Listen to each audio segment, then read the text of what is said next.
This is the Biz News Podcast, one-on-one conversations with experts in business and personal development. Drought, global warming, destruction of the ionosphere, famine, deforestation, rising sea levels. We've all heard the reports, the studies, and more about how our planet's very being is threatened. Now, a veteran journalist has brought them together in a new book written for the layman. He's Berl Falbaum, and Code Red is his 12th book, and perhaps the most worrisome. Berl Falbaum joins us for this Bizgnus Interview podcast. Berl, let's set the table for our listeners and our viewers, if you would, by telling them a little bit about yourself and your professional background. Thank you, and thank you for the opportunity to be with you. Very quickly, I started out as a political reporter for Detroit News after being an office boy there, and then I went into the governor's office as an aide to the lieutenant governor, did some work in corporate PR, started my own PR company, and this book we're going to discuss today is my 12th book. And I also taught journalism as an adjunct for 45 years at Wayne State. Your 12th book, why did you pick this topic for it? Well, I am a very passionate environmentalist, and I read over the years about the environment. The more I read, the more disturbed and horrified I became, partly because I didn't think that all the subjects were being covered, and I don't think the public understands fully of all the risks we face.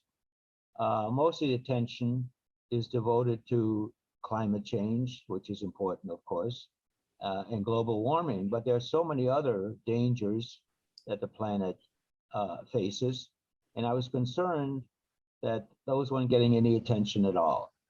Code Red, which is part of the title of the book, comes from the United Nations Secretary General, Antonio Guterres, who used the phrase Code Red for Humanity after you read the latest report on the environment.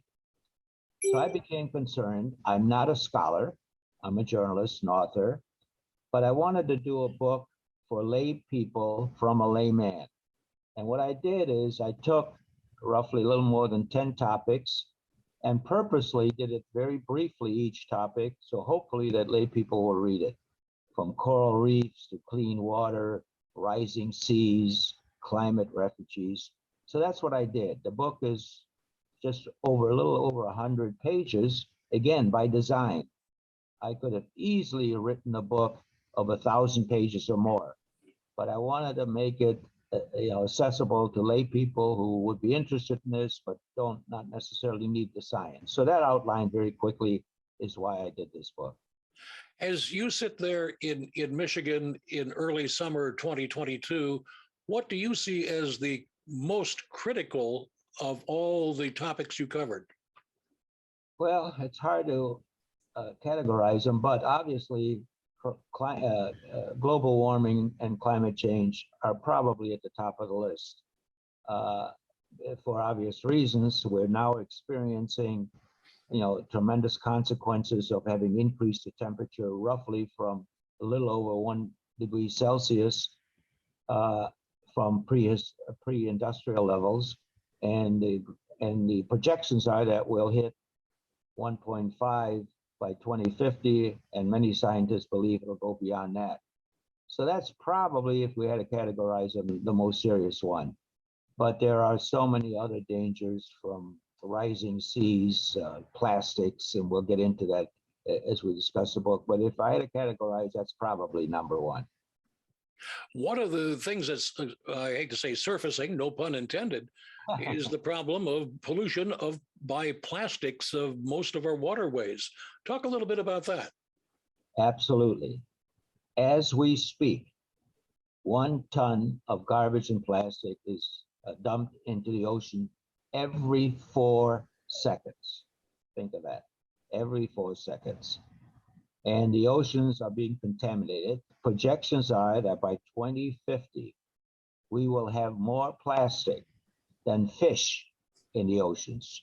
Now that's measured in pounds. But nevertheless, think of that. More plastic in pounds than fish. And this struck me once. I read a profile of an explorer scientist who was developing a submarine to go to the lowest depths of the ocean where nobody's ever gone before. And he succeeded. And it fascinated me. It had nothing to do with the environment, but suddenly, as I read the profile, he mentioned that when he hit 36,000 feet deep, where nobody's ever gone, what did he see? Plastics, if you can believe that. And he found plastic bags, and worse because it can't be collected, are what's called microplastics, which are 5 millimeters small. And the surface and at that level was all covered with microplastics. So microplastics are dangerous. And since I live in Michigan, we are all very jealous of our water, the Great Lakes, and they are getting 22 million tons of plastic garbage every year of Great Lakes, of which 11 million go into Lake Michigan, half of that. So plastics are a huge, huge, huge problem. And every time I shop with my wife, I look down the aisle and say, how are we going to solve it? Any aisle you'll go down, 90% of the items have some plastic in them. So as you're right, it's a huge, huge, huge, huge issue. Plastics, a huge problem. Global warming, a huge problem, even hard to comprehend. Do you offer ideas to solve these problems in your book? As a layman, yes. At the end of the book, after I discuss this and I have a conclusion, I said, what can we do? I'm not optimistic that we are able to do, even as a layman, what I would propose. There isn't the political will, nor is there the finance. It would take trillions and trillions of dollars to solve problems like the plastics, the coral reefs are dying, etc. But the two things that I suggest which could work, which I don't think will happen, is one, population control. We are now presently at 7.9 billion people as we speak. The projections are that we'll hit 9.1 billion by 2050, and we'll need more energy, more water, more food, more shelter, etc. How are we going to serve 11 billion people? Edward Wilson, who has passed away, who was a Pulitzer Prize winner, in his book said the Earth cannot support 11 billion people. He suggested, by the way, and he's an expert, at devoting half the planet to the wildlife kingdom. Well, it's not going to happen. I can't see us giving half the planet to the wildlife, but we should. But if we were to institute a population control program, a meaningful one, I think that would help. The reason I mention that is everyone is talking about reducing the risks. Let's reduce CO2 emissions. Let's reduce this. But reducing doesn't help. If I pour water into a glass at 1 inch an hour and then reduce it to ½ an inch, the glass is still going to fill up. It's still ultimately going to fill up. So reduction is not the problem. Elimination is. So one aspect is population control. The second one that, as again, I want to stress, I'm a layperson, regarding CO2, there's one program called direct action capture to take CO2 out of the atmosphere. It doesn't reduce it, it takes it out of and it buries it in the ground, and scientists maintain that it turns into stone. Well, if all that is true, that to me makes sense. Reduction, I don't think solves a problem, but elimination does. So on those two issues, the global warming and the CO2, of course, we have other gases too, which cause huge problems. If I may, methane gas, which is 14% of the emissions which cause global warming. And that comes from cattle primarily. And we're not going to do away with eating meat in this country or in the world.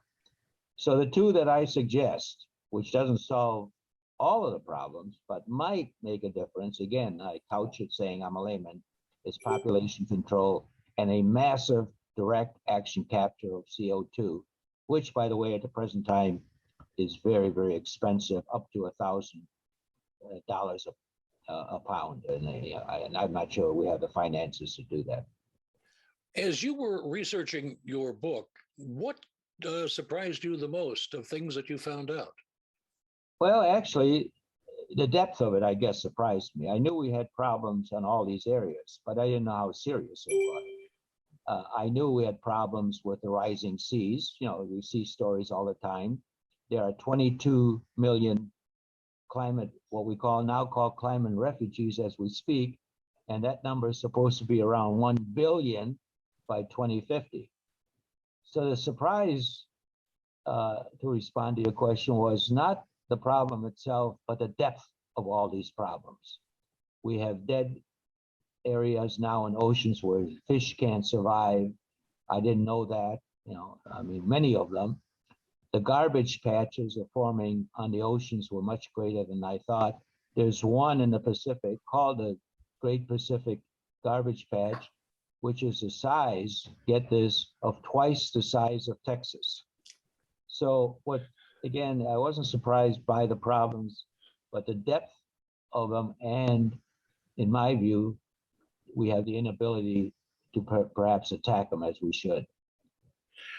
Is this a book that will herald further books by yourself on the same type of topic? I don't know.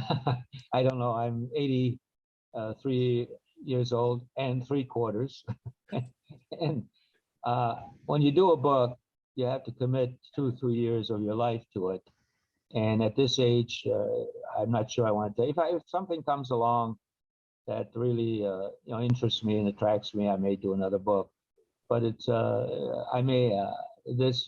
environment was very important to me, and that one I took up. And it didn't take as long because I didn't do the research. I reported the research, which is a lot easier.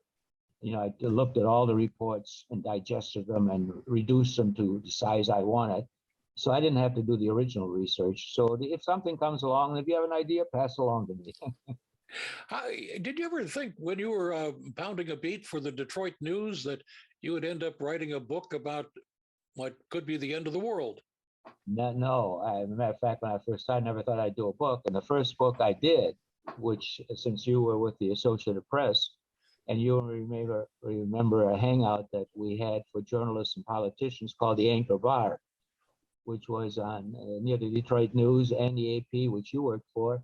And my first book was to save the wonderful, colorful stories of the bar. But no, I never thought I'd do a book on the environment. I never thought I'd do the other books either, but I enjoyed it. And if there are any potential authors out there, you don't do it for the money. People think 12 books, I've done a lot of royalties. And I once said I can buy a Dairy Queen with them. And my wife said, that's only if we have a coupon. So I'll see if another subject comes by. What would you like to add, Berl, that we haven't had a chance to talk about?